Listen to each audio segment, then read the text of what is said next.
So I wanted to do a breakdown of the song The Story of O.J. by Jay-Z.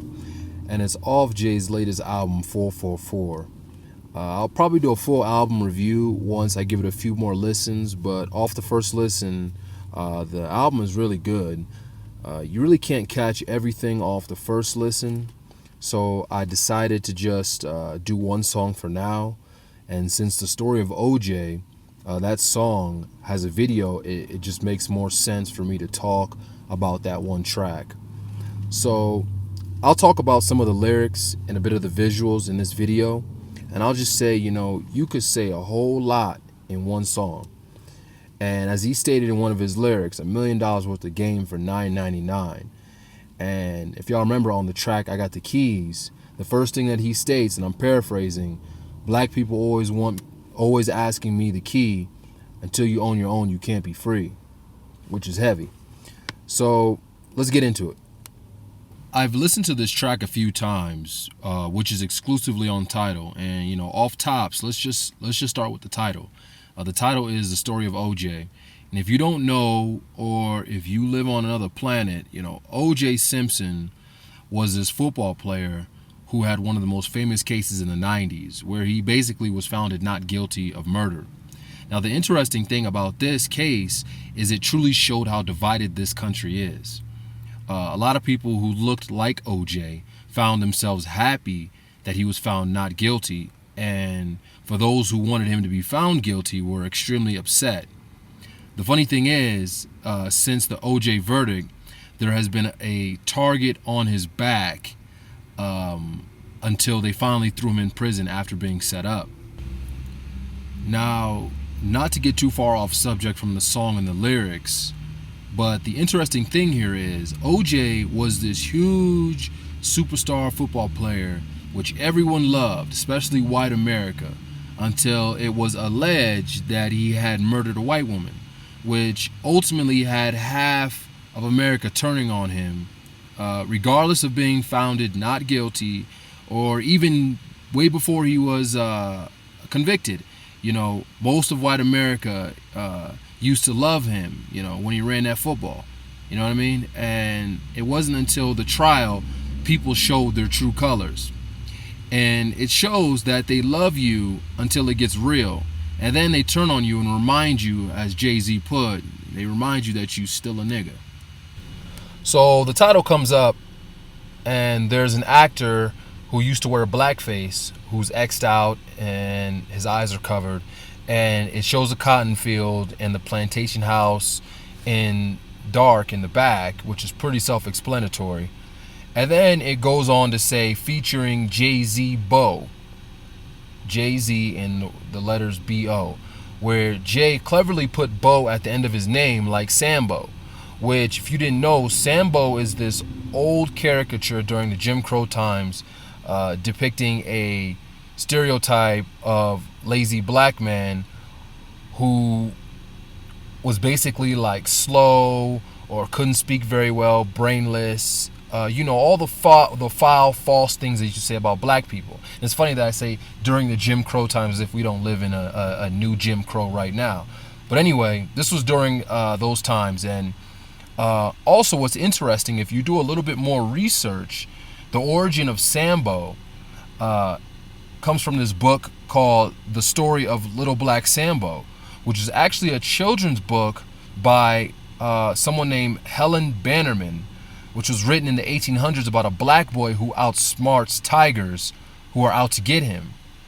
So not only is Jay talking about Jim Crow, this Jim Crow coon-like stereotypical character, which they used to depict black people during that time, but he is also talking about a story which a black boy outsmarts tigers, which could be metaphorically speaking for racist America, and how this black boy outsmarted the entire industry and took it over against all odds. Or to quote the Blueprint, as Jay-Z would say, "You're now looking at one smart black boy. Mama ain't raised no fool. Put me anywhere on God's green earth, I triple my worth, mother." Okay, so anyway. So in the beginning, Jay has himself inside this continuous looking target circle that was using the old Looney Tune cartoons, which was owned by Warner Brothers. And as many of you know, the old racist Bugs Bunny cartoons, which had more depictions of black people as inferior beings. And the theme of this video is like an old cartoon that shows black people with big lips, dark skin, all these over exaggerated features. And then the song starts in this old school nightlife spot, like this nightclub, and it's called the Burlesque. And a burlesque is basically known as either a parody of a grotesque caricature, or it relates to like a stage show. So in other words, a burlesque is like either a mocking representation of something, or it's like a stage show. Then it goes to a character looking as if she's Nina Simone. Her hair's wrapped up like Nina Simone, giant hoop earrings, and she's playing the piano and singing Nina Simone with this classic song For Women. And the main part being of the song My Skin is Black. Now check this out. He's using the sample For Women. So he's basically expressing his understanding of the numerology of 4, or 444, which is the title of his album. And he's clearly in tune with synchronicities and the power and vibration behind the number 4. And, 4 being the only number that can be added and multiplied by 2. And, so 2 plus 2 equals 4, or 2 times 2 equals 4. And it still equals 4. There's also 4 major elements of the planet Earth, Wind, Fire, Water, all equaling up to the 5th element, meaning man or woman, which is just a sign of understanding or higher consciousness. So I'm not going to get too into numerology, the numerology of 444 yet, but I may when we actually just break down the entire album. But for now, I just want to stay on point and get into the breakdown of the song. So it shows the rest of the band members, one playing the drums with an afro-like crown hairstyle, who's more on the huskier side. It could be a depiction of Questlove from The Roots, but I could be reaching. But honestly, that was probably the first thing that I thought. Then it has a black woman on stage. This black woman comes out on stage, and she barely has any clothes on, and she's full-figured, and the brothers in the audience are going wild for her. And what's interesting is the woman on stage actually looks like Sarah Bartman. And if you don't know who Sarah Bartman is, it's a woman who was displayed as a quote-unquote freak show because of her body features, her big behind and how she looked. And if you remember when Kim Kardashian did that magazine cover, and air quotes, when she broke the internet, it was actually an attempt to recreate photographers John Paul Gold's nude black model from the book Jungle Fever. And jungle fever is a term that was used by white people who liked black people in a lusting way, meaning that they had this thing for blacks, and as they obviously stereotyped, are from the jungle. So, it's all messed up stuff. And this photographer, Jean Paul Gold, had this obsession with ethnic minorities and black women. And to quote him, he had jungle fever, quote unquote. Anyway, here's the sick part. Sarah Bartman, this black woman, was on display even after she had died. She went on this tour of being on display so everybody could just marvel at her body features. And then after she had died, her body was dissected and displayed in Paris until the 1970s. Now, you know how recent that is, 1970? You got people alive and well right now who was born in the 1970s. So this is how they view black people and black women. And this was not only the foundation of scientific racism, but even today, black women's body parts are still exploited and marveled at in this super hypersexual culture that we're currently living in. Now, side note, I kind of find it funny how Google is featuring a Frenchman known as Victor Hugo on his front page today. What are the coincidences? Anyway, so the chorus, along with Nina Simone, Jay's like light nigga, dark nigga, faux nigga, real nigga, po nigga, rich nigga, house nigga, field nigga. And then he says, still nigga. So basically, no matter what type of person you are in society, rich, poor, house or field, you are still seen as a nigga. So then, right out the gates, he drops a bomb about O.J. and says, I'm not black, I'm O.J. He uses that line, and Jay's almost like, okay. He gives him like this look like, okay, almost as if to say, yeah, you're not black until you get your nigga wake up call, as Paul Mooney likes to say. And you're not black until something goes down, and then you're reminded of just how black you really are. And on top of doing that, you're not even going to get the black community or black people behind you when stuff does go down, i.e. like Tiger Woods. So he's holding his cross and walking down the bridge, and you see him eating watermelon. The old black person stereotype, all black people like chicken and watermelon, that junk. And O.J. is running on a football field, the camera's flashing, pictures. Meanwhile, Jay is shown sitting in a colored section in the back of the bus. And then O.J. says the I'm not black, I'm O.J. line. And then you see Jay's character in a greetings from Florida sign, drinking orange juice, as if to say, okay, what are you, orange juice now? Giving O.J. this funny look. And then he goes to say, house ninja, I don't F with me. And then there's a clip of a house Negro in front of a big house with a Confederate flag flying behind it. So he's basically saying, don't F with me, or clearly separating himself from the coons and those trying to appeal to white supremacy and separate himself, and those who are trying to separate themselves from their blackness in order to fit in to what is today perceived as white culture. So Jay is basically speaking as someone who came from that environment, and he's saying it's not worth dying over that environment. Take your money from selling drugs or even buying drugs and buy back the block, basically. And that's how you actually become owners and cleanse the place, or as he says, that's how you rinse it. He goes on to state how he bought every V12 engine or fancy car, and he wishes he could take that back and have invested his money wiser. He gives an example of an investment he missed out on in Dumbo, Brooklyn, but he's only putting out his mistake to show his listeners how, not to make those same mistakes. And he uses the classic cartoon, the elephant cartoon Dumbo, not only to describe the place in Brooklyn, but to show how foolish he was in making those mistakes. He then goes on to say what's more important than throwing money in the strip club, and elaborates on credit. And this is how you acquire ownership. And that Jewish people in America, they own a lot of property because they had credit. They didn't blow their money on experiences that only give you a temporary high, like the strip club. Then he goes on to say financial freedom is his only hope, and forget living like you're rich or flaunting it or stunting or acting like you got it, but you die and you don't have anything to even,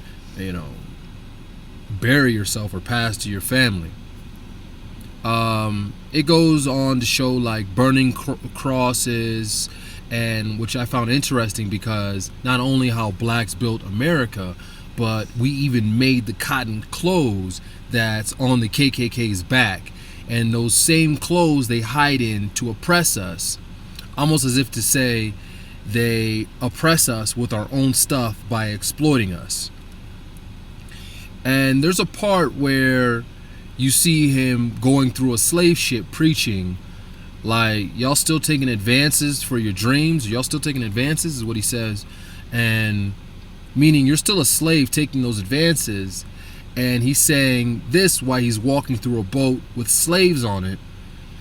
And When he exits the door where the slaves are, he goes to a part where these sailors are standing on the side of him, and they're saluting him, and that is showing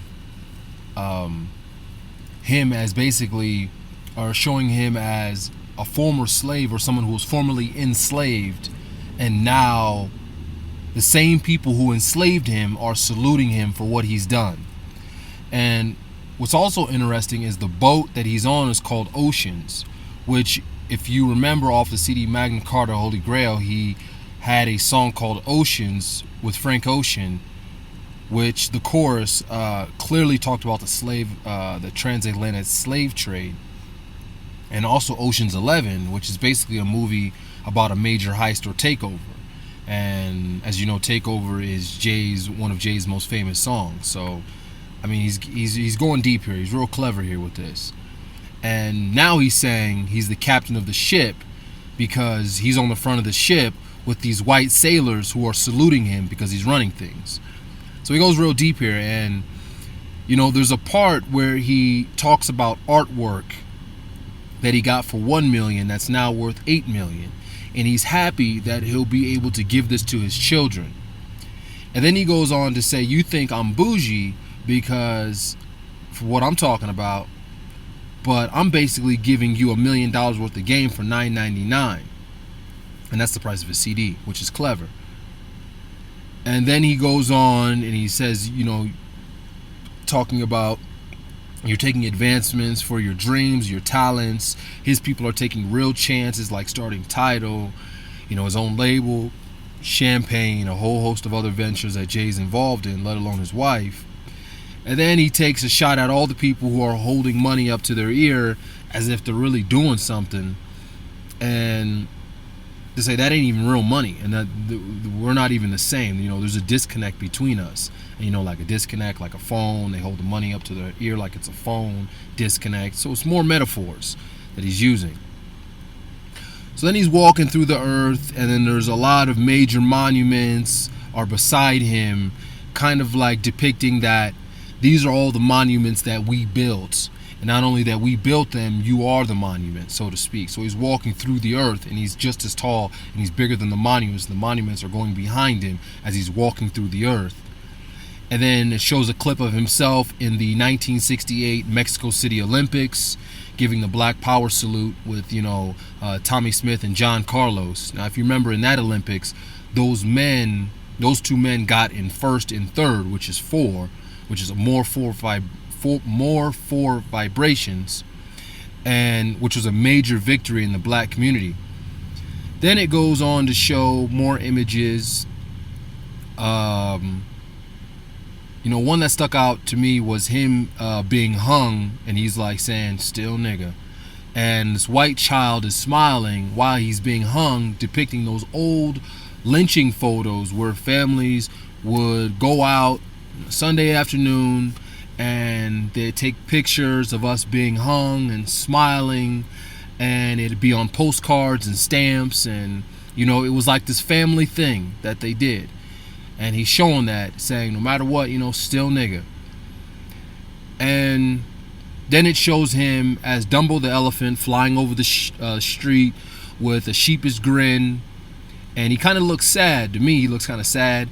And he's throwing money while his people are happy dancing in the streets.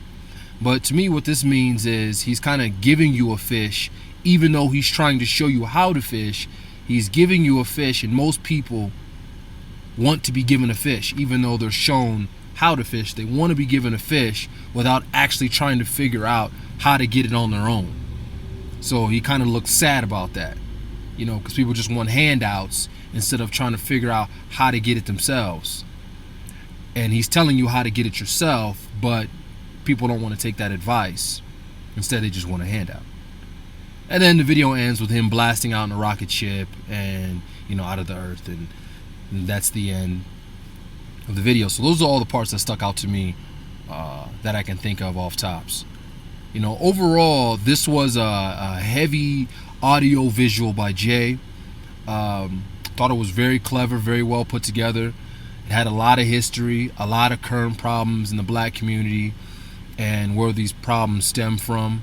It also has him giving solutions. You know, he's always giving these metaphoric, clever, under the table kind of solutions to his people, like do this, but at the same time still making it a good song to listen to. So one thing you can appreciate about Jay is not only does he put out great music, but he always throws out clever ways on how his people can liberate themselves. And you know, that's not easy to do, because a lot of times songs can either be conscious but they're not really good songs, or they can be good songs but then it's just like, what are you talking about? You ain't talking about nothing. So it's a good blend of both worlds. Yeah, so that's it, man. So let me know if I missed any major things. I know there were a lot of low-key messages I may have missed, but I just wanted to hit the major points, or the thoughts, the parts that I thought were major points. Feel free to comment below, share your thoughts. Until next time, peace.